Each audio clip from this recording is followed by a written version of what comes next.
Today is Monday, March 20th, and this is William Michael of the Classical Liberal Arts Academy. And there's a topic that I've wanted to talk about for a couple of days, but the weather was bad and I've been very busy and I haven't been able to talk about it yet. But I'd like to talk about it today, and it's this modern culture of conspiracy theory culture. Modern conspiracy theory culture, and I'd like to focus on how it relates to Christian people and where this comes from, and how Christians have become people who are wrapped up in all kinds of conspiracy theories and stories about all kinds of hidden agendas and behind the scenes trouble being made by different people and groups, and all of this talk in modern Catholic circles, political circles, just about every area of life. We're met with a menu of theories about what secret designs are at work in the background that explain what's going on in the foreground. And what we need to talk about is a concept of demonstration in reasoning, whether it's religion or philosophy or politics. We've got to learn what it feels like mentally to have something demonstrated or proven. We've got to learn to have an intellectual standard of demonstration where we know that something is true because it's demonstrated to be true. We've got to realize that if we can't demonstrate things, we can't say that they're true. We can say that they're probable, we can say that they're possible, but we can't say that they're true unless they've been demonstrated to be true. There are some topics that we can't say anything demonstratively, and we have to learn how to talk about those topics in a reasonable way, where it's impossible to have things said that are absolutely certain. There are other areas where we must speak about things that are absolutely certain, and we have to learn how to do so. And because modern Christians who have been raised where they've gone to modern schools, or they've been in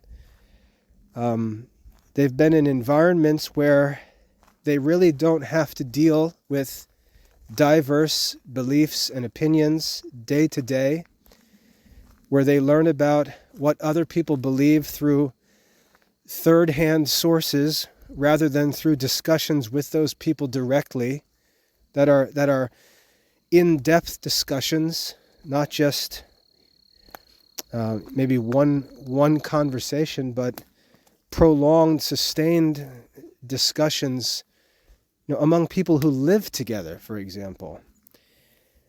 The discussions don't reach a level of depth and accuracy to actually understand each other's positions, and the responses that are made by the so-called apologists don't even address the actual issues. And this is common all throughout modern Christian conversation. If you have never studied the art of reasoning, you have to stick a red flag in your hat and realize that you really don't know how to prove things or what it means to prove things. You have to realize that you really don't know when to call something true or false or probable or possible or plausible and so on. And you've got to pump the brakes on this modern idea that every guy who gets a Twitter account or a Facebook account or even a YouTube account is now a rival to Aristotle and John Calvin and Plato and Thomas Aquinas, you've got to have some self-awareness. And like I said, pump the brakes on this self-appointed apologist ministry and take some time to learn some things, some simple objective lessons from classical education that would help you to think more clearly, to speak more accurately, and to be able to engage in these discussions in a mature and sober way that doesn't leave you spinning off the rails into conspiracy theory talk. And I'd like to talk about this kind of stuff today. I often get critical comments on my talks because people complain they're too long. They'd like me to produce a 10-minute talk on topics that I discuss, and I respond and tell them if I was limited to 10 minutes to talk about the topic, I would simply choose not to talk about it. When I hear people talking in discussions, before I say a word, I look at my watch and think about how much time we'd have for the discussion, because in order to say anything helpful, there's going to be a certain level that we're going to have to enter into in the discussion. We're going to have to define some terms, establish some points of agreement, and we're going to have to develop the argument piece by piece. And if we only have 10 minutes, that's not going to happen. And I can be certain that we should not talk about that topic because there's not sufficient time to deal with it in a responsible way. But in the social media world, if you've got a spare 30 seconds, you can post a criticism of the Pope, you can condemn the laws of your country, you can banish people who don't agree with you on liturgical questions to the abyss. There's just no limit to the insanity that we encounter because of this crazy social media culture. And there's a couple places where I think this crazy-mindedness comes from. First of all, those of us who live in America have just been completely deluded by democracy. Democracy has made us all crazy, myself included. In democracy, we really imagine that we have intelligence on every topic that comes up on the globe. We imagine that our vote is some kind of omniscient revelation as to the truth or what should be done most certainly. Whereas that's not even what democratic voting is supposed to be. We hear people in politics like Anthony Fauci saying, trust the science, as if the American government is subject to science, when it's not. Democracy is so much sloppier, so much looser, so much simpler than what people think it is. Democracy is not government by the truth, not government by science, not government by wisdom or religion or philosophy. Democracy has a very simple principle. Very simple principle. In a democratic state like America, where the citizens vote, we vote according to our will. The question is not what is true. The question is not what is right, what is best, and so on. The question that we vote on is simply, what do you, as an individual, want? What do you want? Which of these candidates do you want to be the president? Do you want Joe Biden to be the president, or do you want Donald Trump to be the president? Or maybe you want somebody else to be the president. You're free to vote for who you want. If there are political issues to be voted on, you are asked to vote for what you want. What do you want? Do you think that abortion should be criminalized? What do you want? Do you want abortion to be criminalized, or do you not want abortion to be criminalized? It's that simple. Democratic voting is government by the will of the people. And that's all we should say. We should learn to say, this is what I will. This is what I desire. And I vote according to my will. I don't have to pretend that my will is infallible. I don't have to pretend that my will is scientific. I don't have to pretend my will is the result of some profound philosophical reasoning. I'm given the right to vote in the United States as a citizen, and I'm allowed to vote what I want. It's that simple. But you see, we've come to this point where we're almost embarrassed to admit that I'm voting for what I want. We have to pretend that my vote is, like I said, some kind of testimony of infallible truth. So we have to pretend that I vote, and I vote according to the truth, and your vote is false, when the truth is we've got two different citizens who desire different things, and it's perfectly fine for them to desire two different things. It's much more like choosing a flavor of ice cream. Would you like chocolate or would you like vanilla? Some people like chocolate. Some people like vanilla.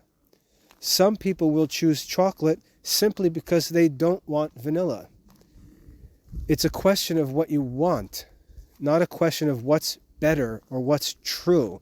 Is chocolate true and vanilla is false? Is chocolate evil and vanilla is good? That's not the question. The question you're asked is, what kind of ice cream do you want? And you're allowed to answer very simply and say, I want vanilla. Period. Democracy is that simple. And we should understand that we're free to simply vote according to our will. We don't have to pretend that our vote is so significant that it's actually a manifestation of what is necessary and true. We're not asked to reveal what's true. We're simply asked to vote according to our will. And that's important because often we will something that is actually good. And we don't necessarily know why we will it. We don't necessarily know the explanation for it. We simply have a sense, whether it's conscience or just a preference that's good, a good inclination. We may have a will that's good, and yet our thoughts about the subject and our explanation of the subject is actually all nonsense. And if we would just speak plainly about our vote and refer to it as our will, and not pretend that we were, Thomas Aquinas standing to deliver some final judgment on a theological controversy in the Vatican, we would be able to talk about our political views simply and just look at someone and say, I want this, period. I'm going to vote for so-and-so because that's who I want to be president. And it's a simple matter of our individual will, which we have the right to express when we vote. It's that simple. But like I said, when you get into this democratic spirit and you start to go crazy, you begin to think that your vote is some extraordinarily significant moral event upon which the future of the world and the kingdom of God hinges, and you've just gone crazy. You're one of 200 million votes, and all you're asked by the government, all that you're asked to do is express your will by voting. That's all it is. It's your will. You're allowed to vote for whatever you want, and you can vote for it simply because you want it. It's that simple. But we can't settle for that. We have to pretend that we're much more important than that our vote is some kind of great moral crisis, that our souls are hanging in the balance based on how we vote in a political election, and we create this imaginary dilemma that really doesn't exist. Because democracy is a human invention. Democracy is arbitrary. It's artificial. We've chosen to have a democracy. God did not force us or command us to have a democracy. God didn't command us to choose representatives to govern us. We chose that.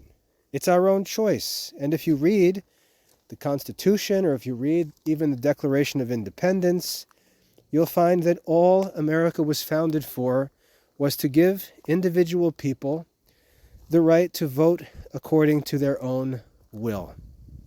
That's all. That's why the uneducated are free to vote. The educated are free to vote.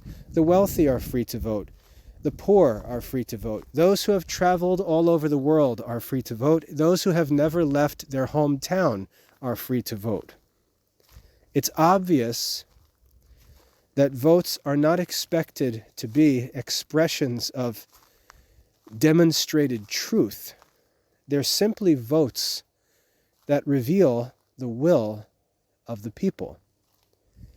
And if we would simply leave voting as a matter of the will of the people and not try to pretend that my position on every topic is absolutely certain, and if I get it wrong, I'm going to lose my salvation, we'd be able to have political conversations that are much more comfortable and friendly with our fellow citizens. And that's the spirit that's supposed to exist in a democracy. We're supposed to consider each other fellow countrymen and fellow citizens who are allowed to disagree on things. That's what it means to be free and to enjoy liberty. You're allowed to disagree. And we don't have to lock people up who disagree with us. We don't have to try to criminalize and imprison people who don't share our opinions. We just mind our own business. Because this is a democratic society where people are allowed to live together and disagree. Now, what happens in this society is that the citizens forget what the original purpose of the country was, and they imagine that democracy was invented to be some kind of means by which Christianity would take over the secular world. And if that's what you think democracy is, you're really not very bright. Because democracy was known from the beginning to likely lead to the opposite. Everyone knew that democracy would lead to all kinds of problems. Everyone knew that. That's why they established a system of checks and balances in the government. They knew that democracy would lead to problems. They knew that there would be contentions and quarrels and difficulties. But there was one principle that democracy was intended to serve. There was one benefit that democracy was intended to provide. It wasn't wealth. It wasn't strength. It wasn't global dominance. The one principle, the one benefit, I should say, that democracy was intended to provide was liberty. That's it. Democracy is a form of government that exists to promote the liberty of the citizens. It gives us freedom to do our own will. And again, I underscore our own will on our own property, with our own resources, in our own way, minding our own business. That's what democracy is for. It's not to see who can control the taxes, who can control the public institutions, who can control the public schools, who can control all of the government. That's not what democracy is for. Democracy is not a means to wealth. Democracy is not a means even to safety. Democracy is not a means to some kind of elevated human culture. The other forms of government exist for those things. For example, if we wanted to have a country that enjoyed the highest culture, the proper form of government would be an aristocracy. If we wanted to have a government that promoted the wealth of our country, the ideal form of government would not be democracy, but oligarchy. If we wanted a form of government that provided us with the greatest national security, the proper form of government would be a monarchy. Democracy doesn't serve any of these ends, and it wasn't designed to. Democracy is intended to give citizens liberty. That's what democracy is for. So if you own 2 acres of land and you've got a fence around your property, you're allowed to practice your religion, to conduct your business, to raise your children, to enjoy your culture on your 2 acres of land. And your neighbor who lives next door is free to do the same. And if your neighbor has beliefs and values and tastes that you don't share, it's none of your business. You don't have the right to try and take over your neighbor's property and control what he does. You live in a democratic state where individual citizens, individual households enjoy the liberty to do what they want within the limitations of the law. If your neighbors go beyond the limitations of the law, you can call the police. But if your neighbors are practicing what they will within the limitations of the law, you need to learn to bear with it for the sake of liberty and justice for all. That's what America was actually created to be. A place where citizens enjoy liberty and justice for all. And you have that. You have liberty. You have, as far as can be expected reasonably, you have justice. And that same liberty and justice that you have, whether you make good use of it or not, that same liberty and justice you have is also had by your neighbor. America does provide what it was intended to provide. However, the citizens in America aren't actually content with liberty and justice for all. They want more than that. And so they covet their neighbor's possessions. They covet their neighbor's opportunities. They covet their neighbor's resources. They hear about all of this tax money that's being collected, and they desire that tax money to be directed to their preferred ends, their interests, their desired programs, and so on, for their own private benefit. And this has nothing to do with democracy. This is just selfishness. This is the opposite of democracy. And so what we see in America is simply a culture of covetousness where citizens who live in a country designed to give them independence, freedom to practice their own religion, pursue their own business interests, enjoy their own culture, and so on. Instead, they've got their eyes on other people's stuff and in other people's business, and they're trying to control who gets access to public resources. And this is not good guys versus bad guys. Everyone involved in that fight is bad. Everyone in that fight is bad, because that's not what America is even for.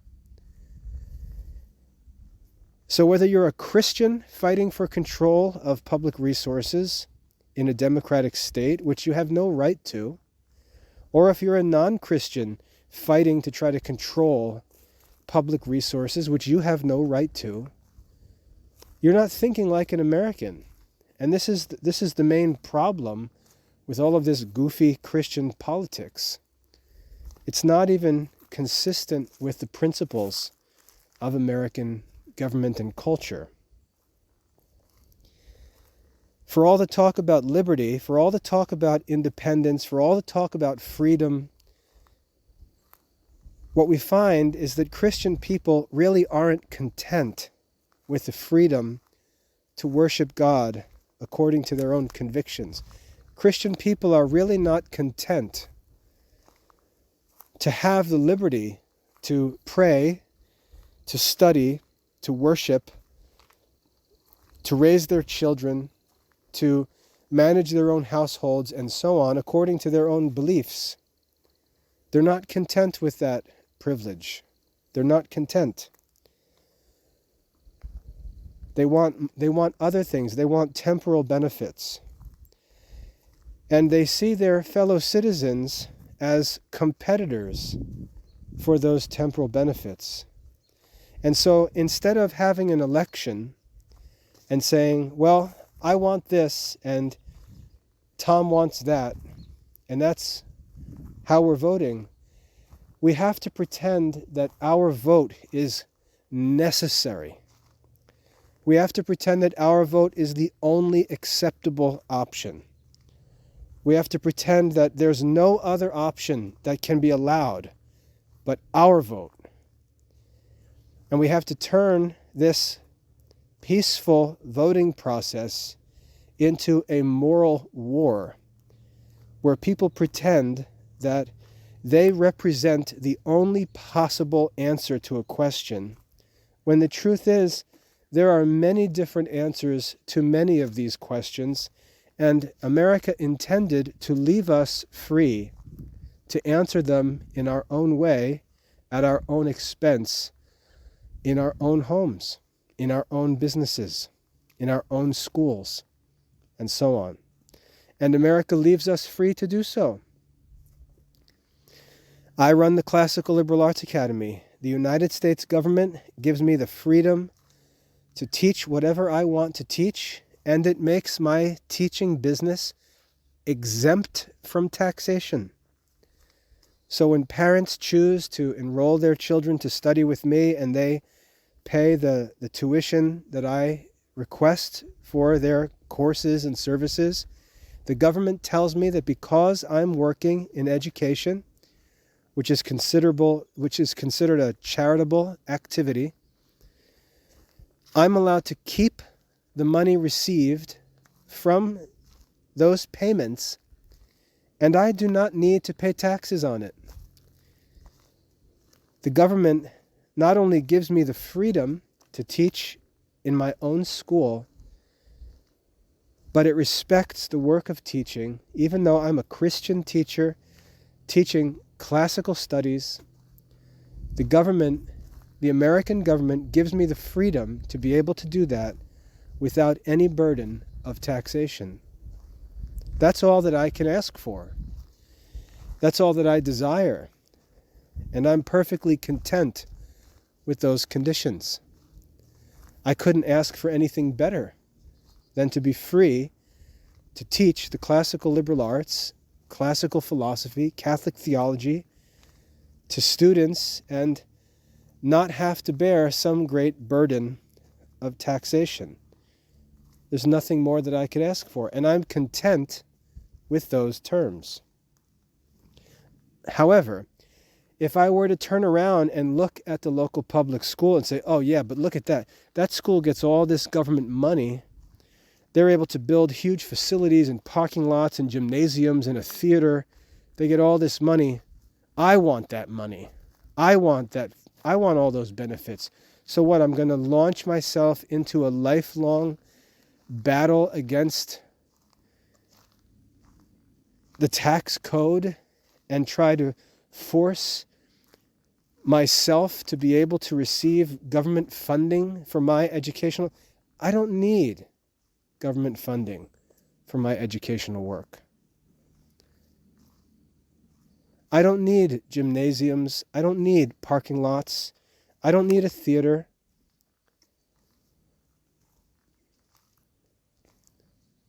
I want to teach the Christian faith. I want to teach philosophy. We don't need any of those things. We need some books. We need tools to be able to communicate with each other, paper, pens, time. That's what's needed for real education. And America provides me with all of that. But you can see how the desire switches from that independence to do what's good and true according to my own convictions as an American citizen. You can see what happens when that switches into a covetous battle for temporal possessions. Then all of a sudden, we're not even serving our original mission of education. We're spending all of our time fighting against fellow Americans over who's going to control the money that's available from taxes. And what you see is nobody who's really interested in education is going to do that. Nobody who's really interested in the pursuit of wisdom or Christian doctrine is going to want to spend their time at county government meetings and political rallies, spending all of their time fighting with other Americans to try to get money, when money is not even necessary for true education. All that I want is the freedom to be able to study and teach according to my own convictions. And America provides that. And I'm thankful for that. And I'm content to mind my own business in my own little nook of the world, fulfilling what I understand to be my own vocation. God doesn't ask me to take over the world. He doesn't ask me to have the nicest school building in town. He doesn't ask me to teach every single child that exists. My vocation is to teach the students that God gives me. He teaches me to live in simplicity as Christ himself lived when he taught. And America, by God's grace, provides me with the opportunity to carry out my vocation with no fear of persecution. It's an incredible privilege to live as an American. I'm allowed to operate my school with no burden of taxation. I'm allowed to take extra money I receive and donate it to my church, the church that I choose to attend according to my own convictions and will. I'm allowed to give money to that church and write it off as a deductible, a charitable donation. That's what America allows me to do. But if I spend all of my time looking at what my neighbors are doing, look at what my neighbors have, look at what my neighbors are getting, I'm not even doing what I'm supposed to be doing, and I'm going to end up fighting over stuff, which makes no sense. And this is what most Christians are doing. They're fighting over things that aren't even significant in their life. And they're often spending time fighting for things that they could prevent if they would simply mind their own business. If they would simply do the things that they're supposed to be doing, their political fights might not even be necessary. For example, we have a drug crisis in America where we've got young adults strung out on drugs in our society, and we see them at the end of their crises when they're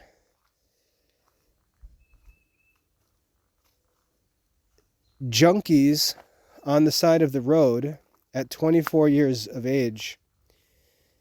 And we start to argue about what should be done about these people. To get these bums off the street. We should give them clean needles to use so they don't catch diseases when they're using their drugs. We should lock them up in rehab centers. What should we do? And so we start the political war about what should be done, not with our own money, but with the public resources. That's what the fight's about. And yet these people have grown up in our communities. They've grown up in our schools. They've grown up in our churches. We've never interacted with them. We've never helped them. We've never taught them. We've never evangelized them. And here they are at 24 years of age, burned out on the side of the road. And now we decide it's time to intervene. And the means by which we're going to intervene is by political action. Where is that ever taught in the Christian faith? Where is this method of dealing with social problems ever taught in the Christian life? This isn't real Christianity. This is a counterfeit. And that's why it produces in us what St. Paul described as the works of the flesh in his epistle to the Galatians. It doesn't cultivate in us the fruits of the Holy Spirit. It does the opposite. It sets us against our neighbors. It leads to controversies, to dissensions, to strife, to hatred, to violence, to law breaking among Christians. This generation is a generation of Christians that is perfectly comfortable speaking with the foulest language on public forums because it feels justified by its political cause.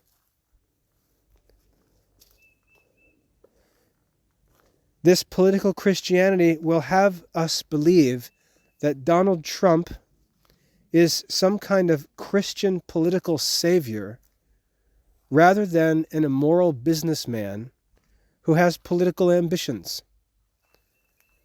Because this man is on our political side, we're willing to absolve him of all of his personal sins and bad habits.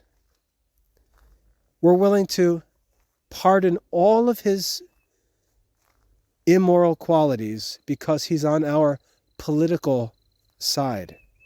And there are people who are willing to fight for somebody like Donald Trump as Catholics because he shares their political opinions, who will turn around and badmouth the Pope because he doesn't, even though he is the supreme ruler of the Catholic Church and the successor of St. Peter, because he doesn't share in the political cause. And this is the insanity that comes from one sin, and that sin, if we strip all the distracting talk away, all of the empty talk about religion, if we strip it all down, we find it's just a frustrated, covetous individual.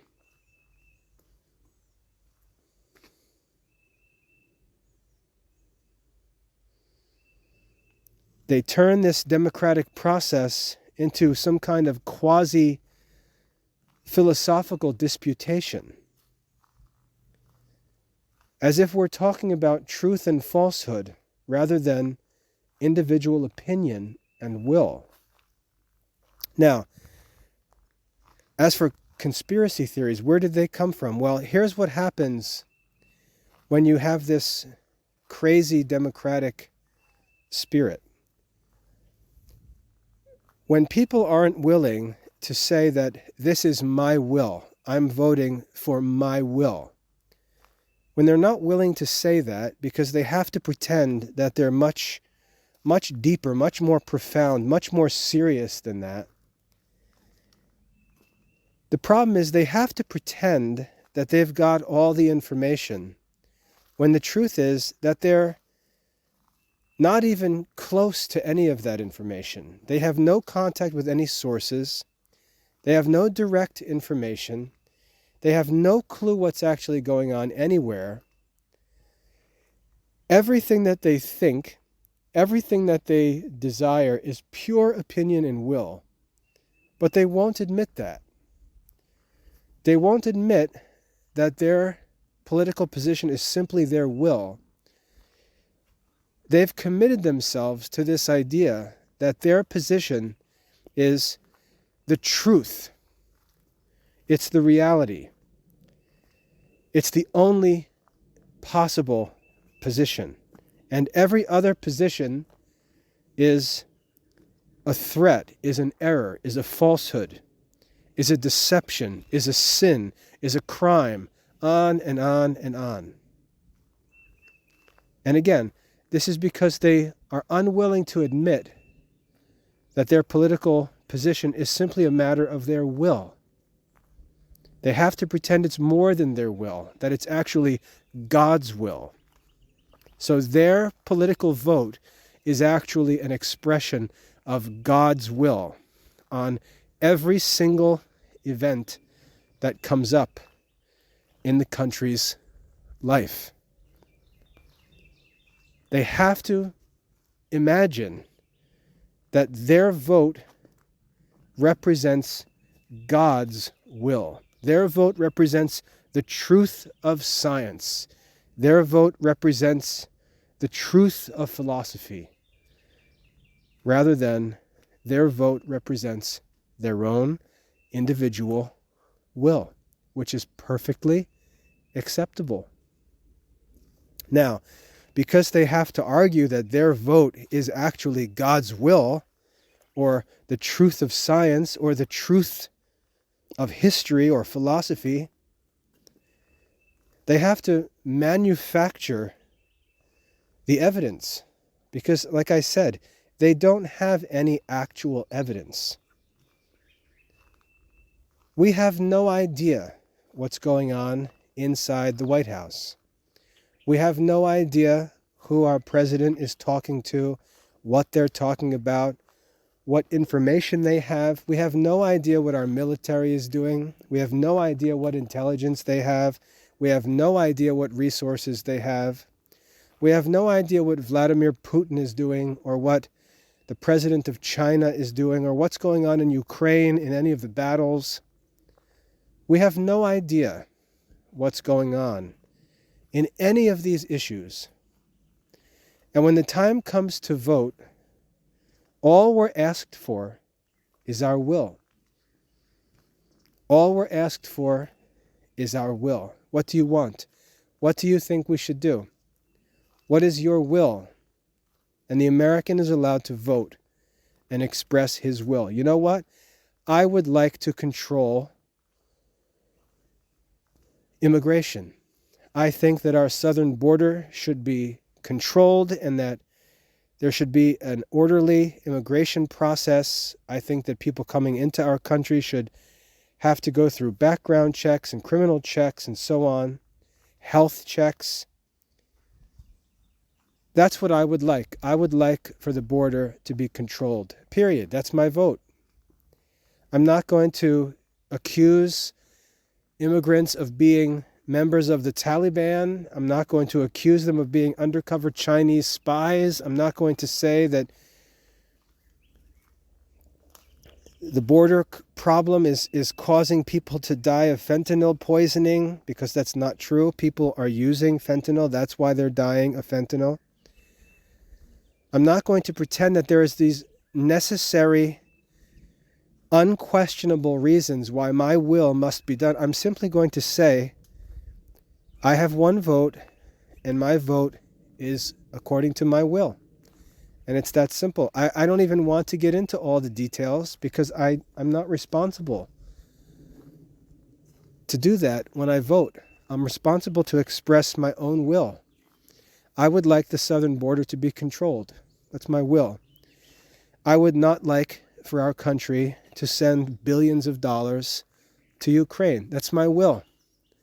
And you can start to argue, but I don't care, because you're allowed to have your own vote. And that's all that you should be concerned with. You have your own vote. Vote according to your will. I have my own vote. I'll vote according to my will. Do I think abortion should be criminalized? Honestly, I'm not very sure of that, because I know that our government does a very poor job at enforcing laws. I really don't believe that God asks human government to prevent sin. I think the issue is more complicated, and frankly, it's not an issue that I think is going to tilt my vote in one direction or the other, because I'm presented with two options, both of which I don't believe are possible. I don't believe it's possible to enforce abortion laws. I don't believe it's possible to make people stop having abortions who want them, especially in a country devoted to liberty. I don't want to turn this into a police state so we can enforce abortion laws, because I don't want to live in a police state.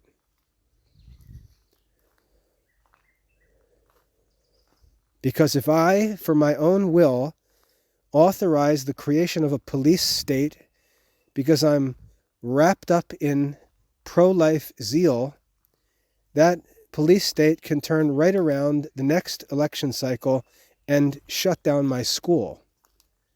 And frankly, I don't think that that's the way democracy is supposed to work. And besides, I'm allowed to vote according to my will. I don't have to even pretend that I know what the right answer is, because that's not the question. The question is, what do you think? What is your will? And I'm allowed to cast a vote for my will. And that's all I have to worry about. And you're allowed to cast a vote for your will. And at the end of the election, they count up all the votes. And if we understand that all of these votes represent the will of all of these American people who are paying taxes and funding all of these activities, and the Constitution states that whichever position gets the most votes, that's what becomes the norm in the country, I'm content to live with those results so long as my individual liberty remains protected, because that's what America is for.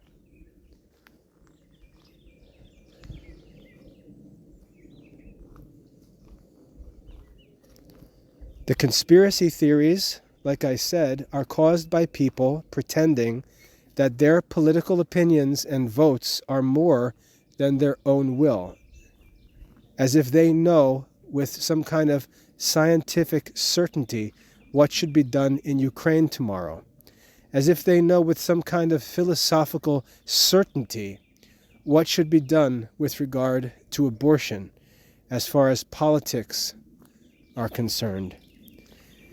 Those who pretend that their vote is to be understood to be God's will on a specific topic. I don't believe that. I don't believe that that's what America is. I don't believe that I would be able to make such a judgment, or that our government, if we think about who's allowed to vote, that every citizen is allowed to vote, obviously it's not the intention of our Constitution to have 200 million absolutely certain judgments on every issue be submitted at election time. It's simply a question of the will of the people. when we pretend that our votes are not merely our will, but are some kind of necessity, that's where conspiracy theories come from.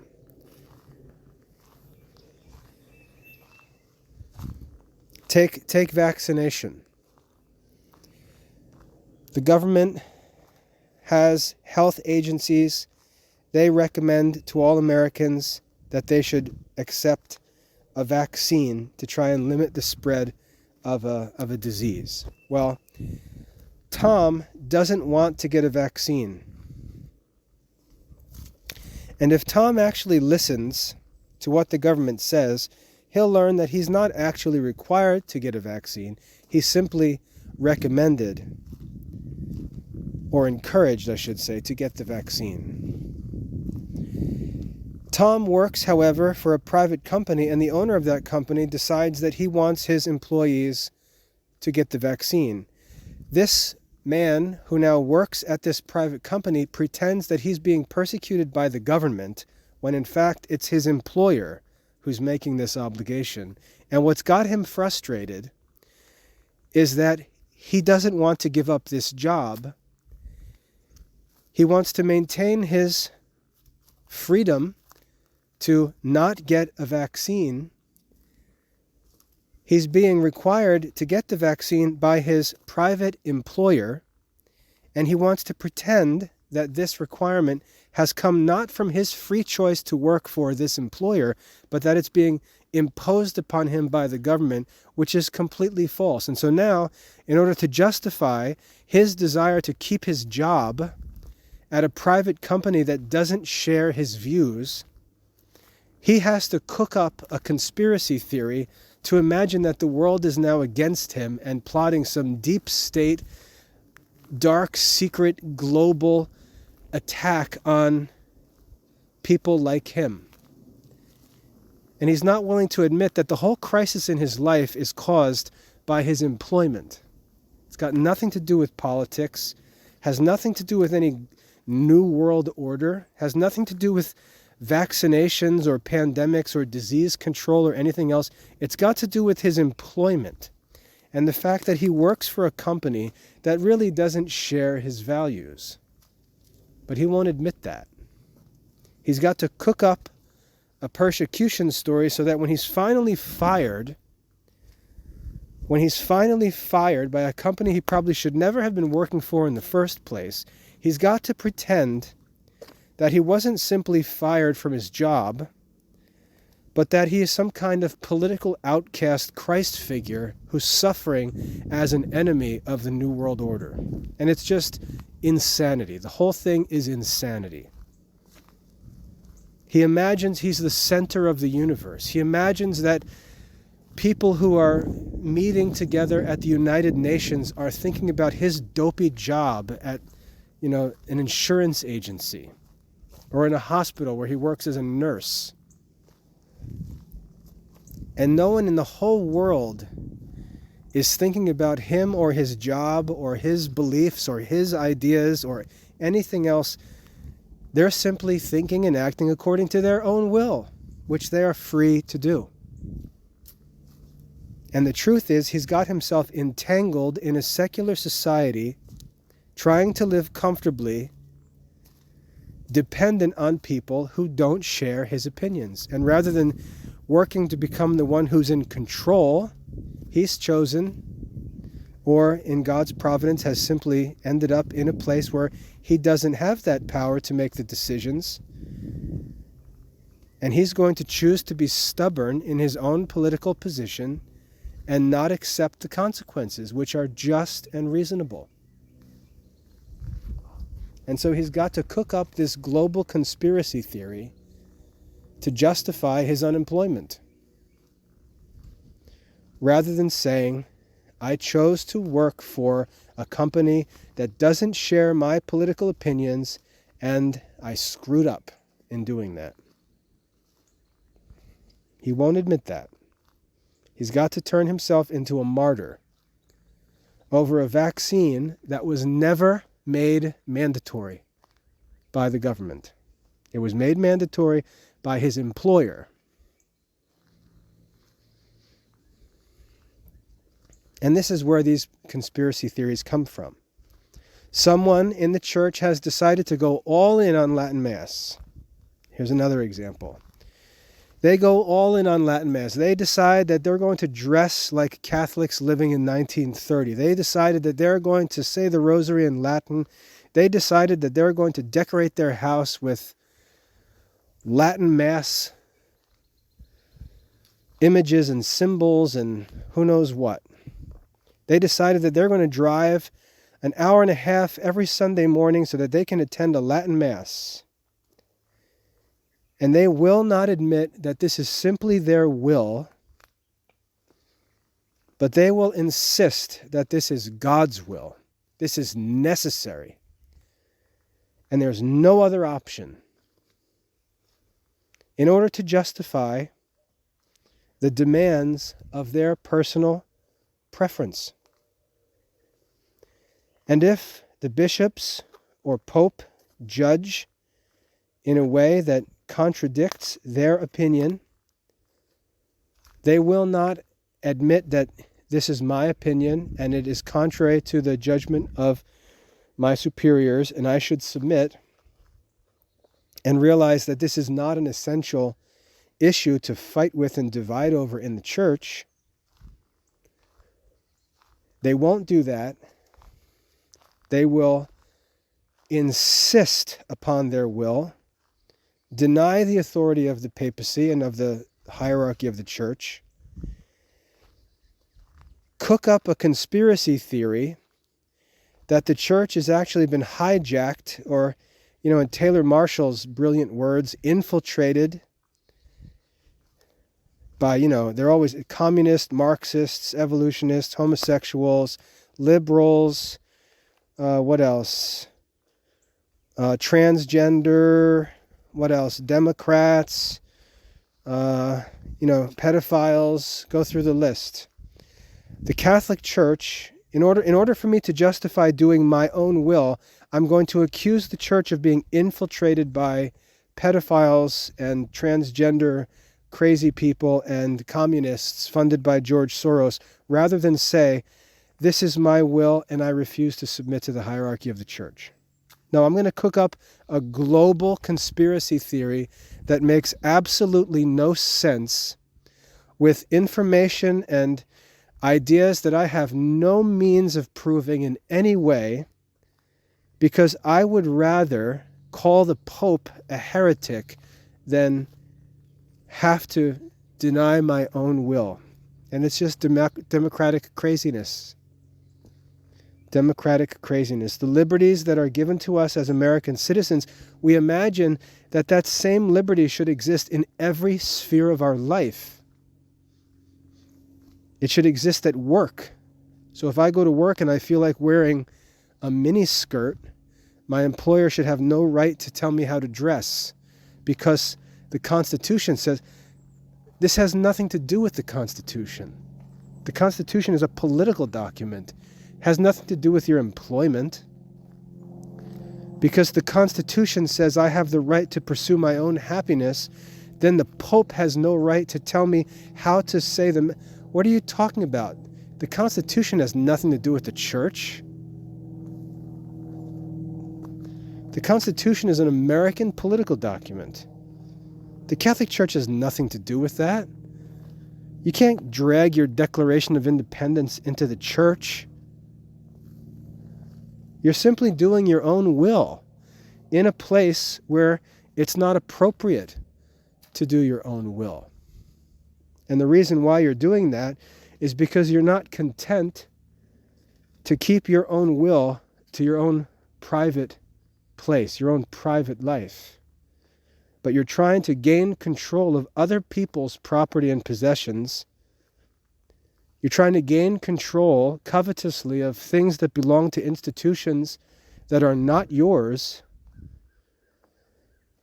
And when you're told you're not allowed to have them, like some spoiled brat, you throw a tantrum as if you're some kind of martyr being persecuted by a tyrant.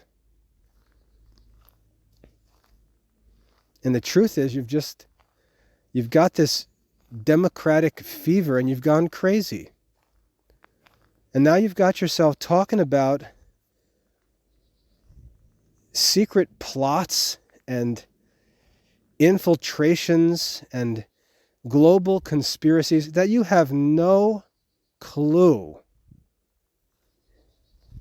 I shouldn't say that. I should say you have no means of demonstrating that anything you say is certain.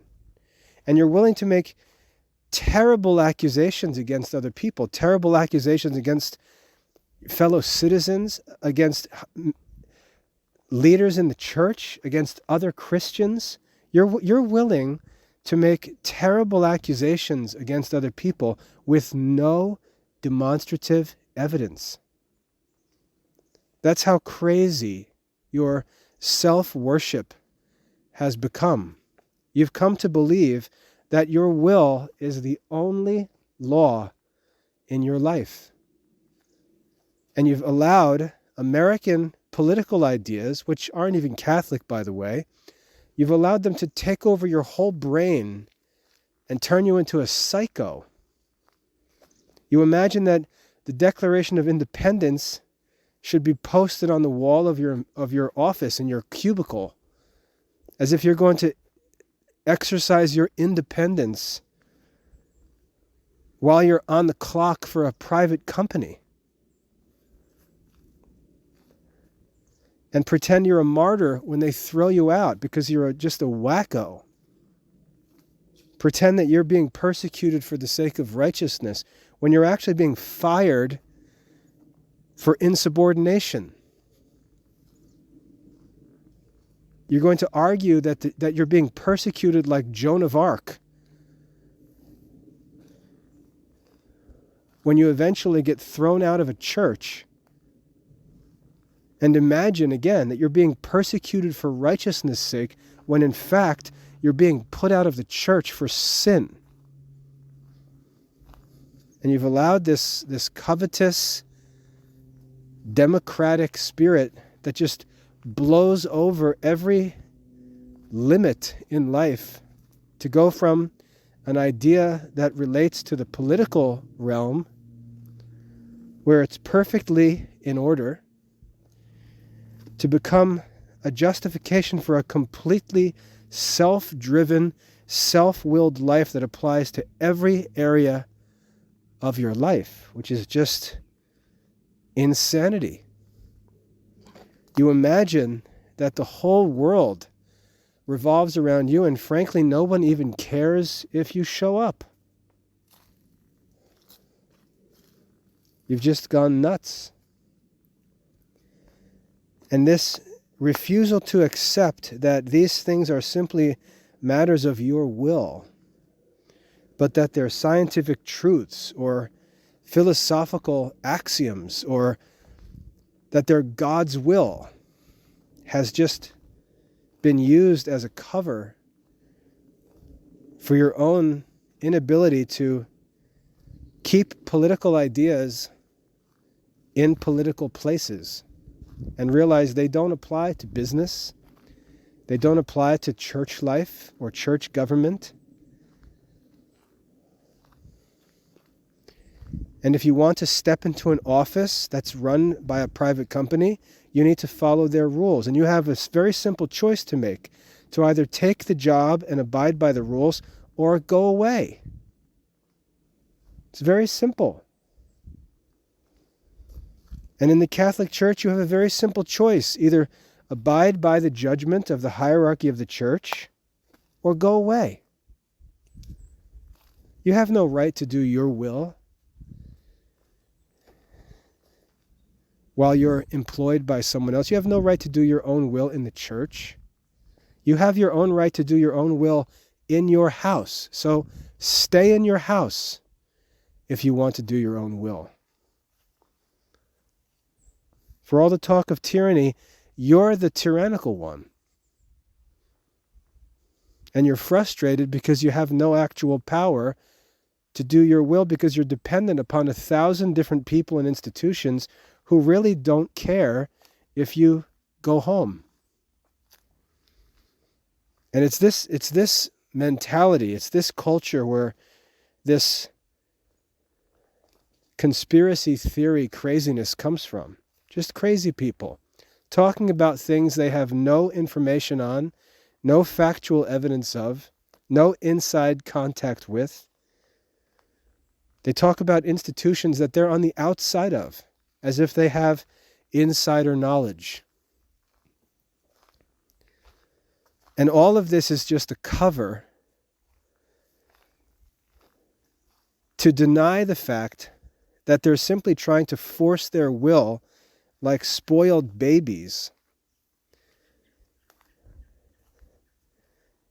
And they try to pretend like they represent God himself, or they represent the true church, or they represent the apostles, or they represent philosophy herself, or justice herself, rather than their own individual will. So how do we get out of this spirit? I don't know how people get into it in the first place. I think you've got to be a little wacky to get into this stuff in the first place. That's why I don't think that I can offer any kind of simple advice, because I think that if you go down that path, you've already got something wacky going on in the first place. So I really don't think that like offering some sober advice is even reasonable, because you're already kind of crazy. I think the first thing is to realize that you've just sort of lost touch with reality, that you're not as important as you think you are. I mean, really, how important are you? Why should anybody care about your opinion on this or that political issue beyond, look, dude, you have a vote. Vote and be quiet. That's it. You get a vote. Submit your vote and go home.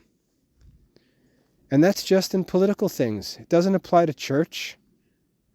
If you don't like the church, go home. You don't like your employer's rules, then give up your position and go home. Maybe you can start your own business where you can do everything the right way. And that's why people start their businesses, because they want to take responsibility to do things according to their own will, so they start their own business. You don't want to do that. You want somebody else to do the big boy work for you, and then you want to show up, sit down in a cubicle, doing a job for a business that's already been established by other people, and then decide how the business should operate. No one's interested in your opinion about the business. If you don't want to follow the policies, go home. There's other employees out there. And obviously the same is true of the church. It's just that self-awareness, to have some humility and realize that these institutions of which you're a dependent are not subject to your opinion. You have your own house where you can exercise your own opinion. You can start your own business. You can start your own school. You can't start your own church. And if you're not willing to do the things you are able to do, why do you think anyone else should have to listen to your opinion? If you were influential, if you were skillful, if you were brilliant, you'd be running your own institutions. And you wouldn't have this vexation where you're always forced to live contrary to your will. The fact that you don't should be a sign to you that you think more highly of yourself than you should. Because to tell you the truth, life as a Christian in America is very happy. It's very peaceful. You're allowed to have your own business. You're allowed to have your own school. You're allowed to run your own household. You're allowed to homeschool your own children.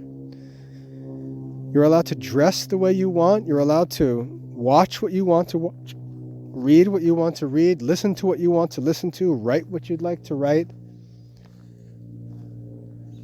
that's really not what you're fussing about. You're fussing that you can't have your way with other people's stuff.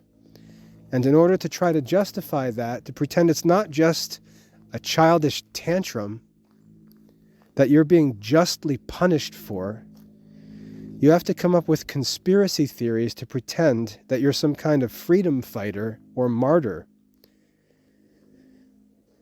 And you're just gone crazy with democracy fever. So anyway, that's where these conspiracy theory platforms come from.